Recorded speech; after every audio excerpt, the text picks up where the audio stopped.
soit ça dépend de l'air au besoin de passer. On a vu ce fidèle internaute et Tindika Télévision. Merci d'en cause toujours on a branché.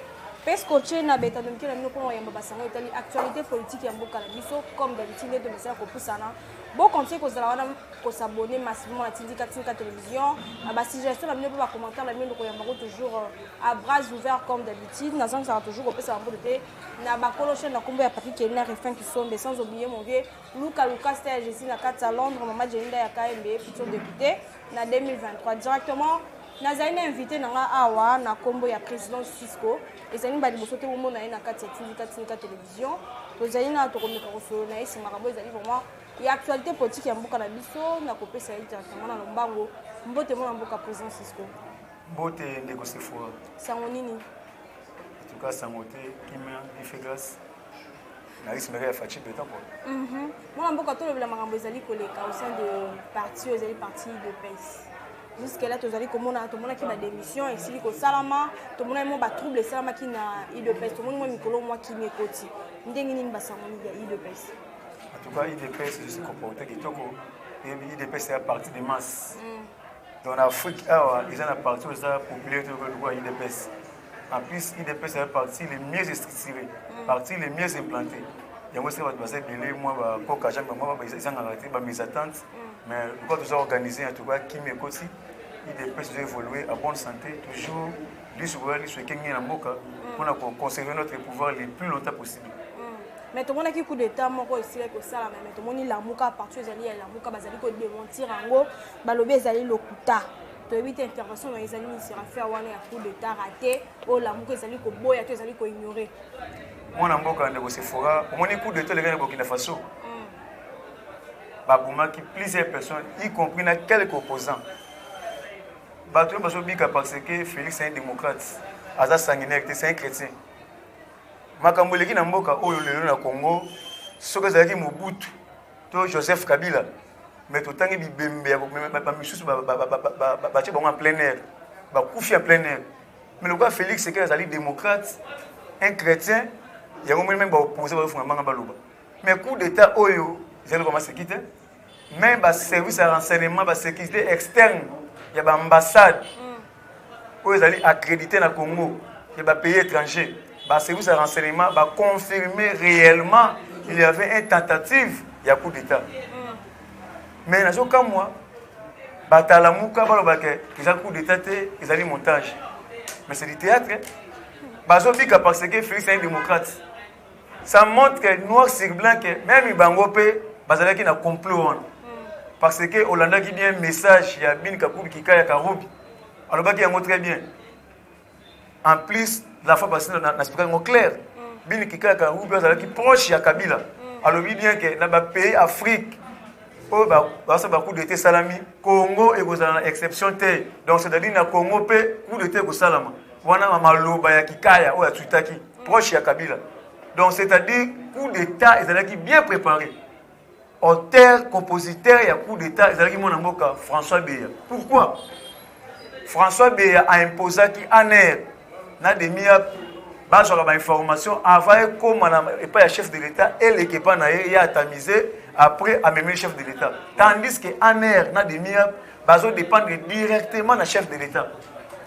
Ça dépend directement du conseiller spécial chef de l'État en matière de sécurité. Non, ça dépend directement du chef de l'État. Mais il a imposé Bango. Basora babeyi babilité de formation avant comme manamateur ya mokonzi ya mboka et comme nanu pa ya François Beya atamiser yango soki amoni be formation oyo ezali ko accuser ba imboka koto Kabila ke bazana ba mafia ba sala contre pouvoir en place akoko misela yango mokonzi ya mboka te mais ba service à renseignement tango balandeli ba appel na nyonso oyo banda ko solola banda 2018 qui no mo ya 2022 va comprendre que François Beya a un agenda caché.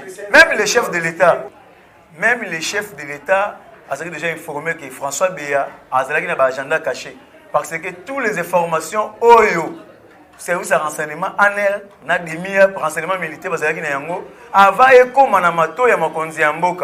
il faut et comme pas François Beya ndenga imposa ki bango mais tout le monde m'a bien un conseiller spécial apparemment Zaki bina li sur mon compte mais pour ça la acte on apparemment comment tout le monde était peut-être choqué comment on acte on a que pas muto les plus proches na chef de l'État est bien, azalaki informé depuis que François Béa a un agenda caché. Mais le gouvernement a un système, un système a benaki et puis a infiltré toutes les actions, toutes les planifications pour renverser le régime en place. Les chefs de l'État sont informés en temps réel par rapport à ce renseignement. De monaki, le François Béa a interpellé à niveau ANER.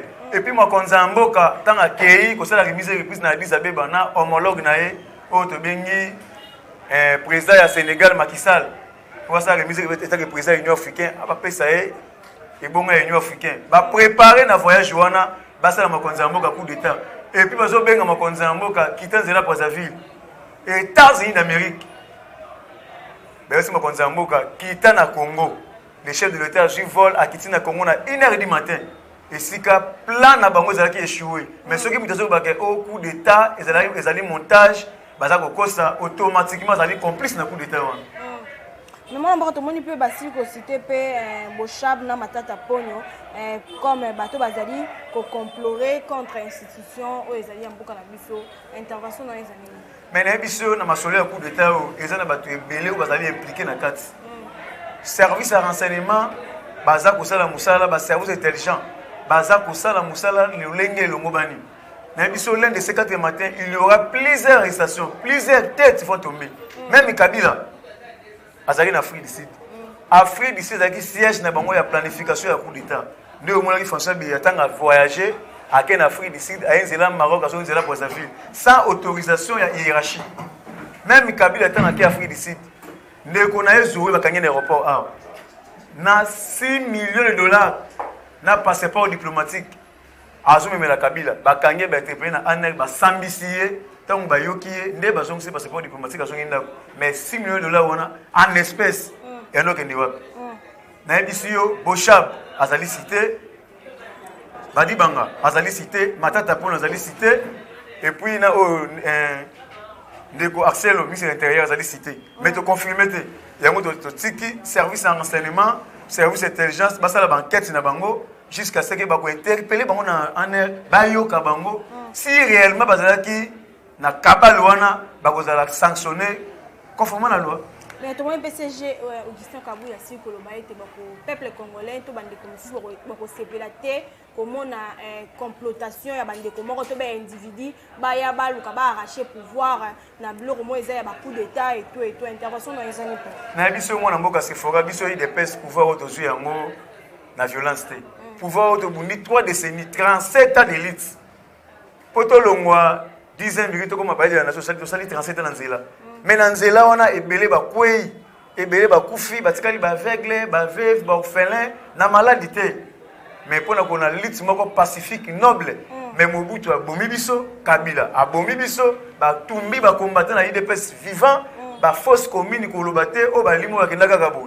Mais to kena ba élection, to gagner ba élection au la main. Et là IDPS au pouvoir, to zui yango d'une manière démocratique. Les lo ba institution moko vandi. Mais un groupe des individus ou bien un individu va déstabiliser l'institution établie démocratiquement élue. Augustin Kabila a fait raison. Biso peuple congolais un groupe des individus va renverser le pouvoir, va détruire le pouvoir dans les Mandoki. Donc biso peuple congolais doit déterminer. Oh ya ko na voir minduki na voir violence avant kutana fachi. Avant de déstabiliser l'institution en Mboka, à Kokuta, on a vu ce peuple congolais, tu as un mandat qui n'a pas beaucoup. Et puis tu as aussi la naïe. Mais tu as une déclaration, il y a Kagame, il y a ADF, il y a des commissions, il y a des s'attaquer à Bango, et puis il y a des côtés à Mboka, et ici, pour qu'il s'attaquer à Bango, intervention dans les années. Mais il y a des Sephora, des Kagame.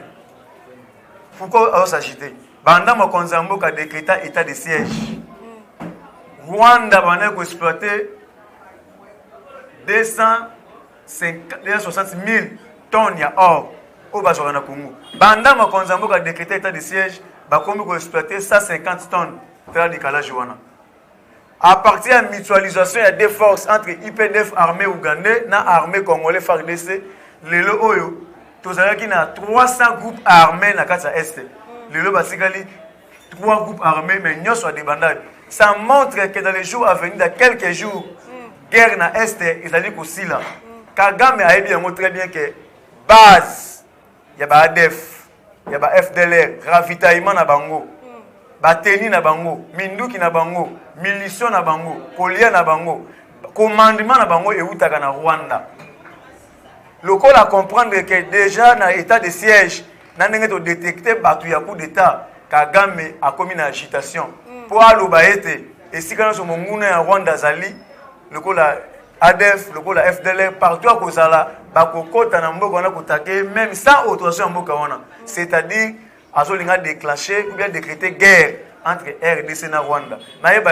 Si on a décrété guerre entre RDC et Rwanda, ils allaient faire un régime tout. Ils allaient faire un régime à Kagame. Pour nous aller déterminer il y a beaucoup de Tina Kigali to Kangié to ni la capitale de Kinshasa ya Congo et puis to bois qui na CPI.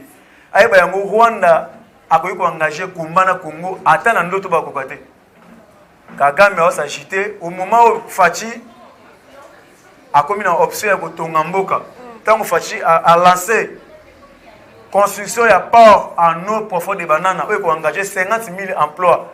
Tant Fachi a lancé projet à 145 territoires pour améliorer les conditions de vie du peuple congolais. Au moment où Fachi a lancé l'opération de Tongamboka, au moment où il va distraire Mokonzamboka, mais Mokonzamboka a déterminé pour améliorer les conditions de vie du peuple congolais. Kagame va distraire. Va comprendre que Fachi, si le plan diplomatique a Kangi Bango na Maboko. Il y a un moment qui n'a pas de Brazzaville entre autres réunions quadripartie, entre le président de Zambie, président ya Congo, Brazzaville, président RDC, na président Ouganda. Mais pourquoi Kagame a dit parce que dans la réunion, on a la sécurité, il y a un pays Afrique centrale. Et puis, il y a un coup d'État et c'est en Afrique de l'Ouest. Et puis, il y a un coup d'État raté au niveau de la RDC. Pourquoi Kagame a dit parce que comprendre que Kagame Azali parmi tout bazana complot il y a pour déstabiliser le pouvoir de la RDC. Mais Yango Kagame voit le qui wana ezali fait un régime na kati ya Rwanda. Mais de ce moment on a fait arrestation, des comme bazali ko ba été arrestation de ça vraiment en désordre ces derniers temps. Tout le monde a DGI DG ya OGFREM, bazokanga DGA, bazokanga ba belé. Arrestation pour le besoin ça vraiment en désordre ces derniers temps. Intervention non ezali nini IGF to monaki IGF qui vraiment na makasi vraiment ya ko sala mosala na mais par rapport au karasu IGF té mais to éviter intervention non to monaki sala ki moi aloba ki moi maloba moko na top Congo par rapport ya ba ndeko bazali ko détourner to bazali ko tambola na ba norme moko té les bongi pour na mboka na biso masili ko loba été akosangana na ba ndeko baza ko yiba mboka té. Intervention dans les alignés. Le Kogil a l'engagé azali déterminé. Alors il y a très bien. Ceux qui te kangi, baké prison babimisi et ils ont mabete. Souci na biso ezali te ke batu wana ba fanda na prison libéra na libéla. Mais souci na biso ezali batu wana ba comprendre que kozwa mbongo ya mosolo ya l'état, copier ba dernier public, ko détourner mbongo ya mboka nde ezali mabe. Et le Kogil a l'engagé talobaki yango wana. Et puis, il y a en prison, il y a un côté qui est non. Ils ont encouragé à qu'il y ait des pour traquer pour être recette et ça la remontarde. Et puis, le monde qui est DG, il y a ex-onatra, SCPT, na PCA, basa aux arrêts par rapport à détournement. DG au GFREM, basa aux arrêts par rapport à détournement. C'est-à-dire, inspection générale des finances, où mon consambo appelle si fallait les lots. Bazali déterminé pour traquer tous les détourneurs des derniers publics. Ces derniers temps, messager les gens ont silence pour les acharnements. Et ça, quand ils ont détourné, ils ont non. Ils comprennent le silence, le silence est contre les c'est très pillé. Parce que Moussala est un de finances, Moussala audit. Bisika suspect qui mourit Bezali. Il y a un bundelane, mongo ya peuple. Le lot est personne de finances et existant depuis Mobutu. Mais batika ko so valeur oyote. Même Moussa pesa bango valeur oyote. Même Kabila le père pesa bango te. Joseph Kolobate. Mais tant mo konzambo ka Félix Sekeli Tshilombo, aye ko valoriser bango, aye ko réactiver bango. Le lot ba continuer aux affaires, tala ndenge richesse mboke mati, tala ndenge budget mboke mati. 11 milliards de dollars. C'est-à-dire inspection générale des finances baza kosembola musala lolenge elongo bani pour l'intérêt kaka ya peuple congolais. Merci mon amboka vraiment tous avez compris la malem même au na suka émission na biso to mona ki ba soda na biso misusu basili ko marché intervention dans les amis eloko et salamate mais comment na ba soda ko marché pour na makambo etali mamambo o ezali ko s'organiser na mboka biso comme ba coup d'état et tout intervention na yo ba soda ba marché to bengi yango marche d'endurance.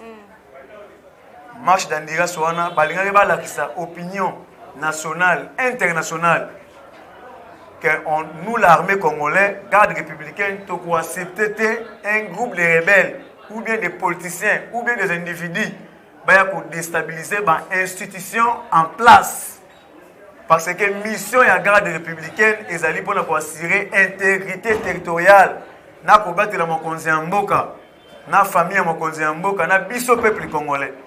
Yango tango batambolaki balakisi baini ya Congo que nous sommes prêts boya na butu boya na moi bokokoka biso te. Yango basoda ya mboka batambolaki pona kolakisa bango ete tozali prêts et puis tozali déterminés pona ko assurer intégrité territoriale.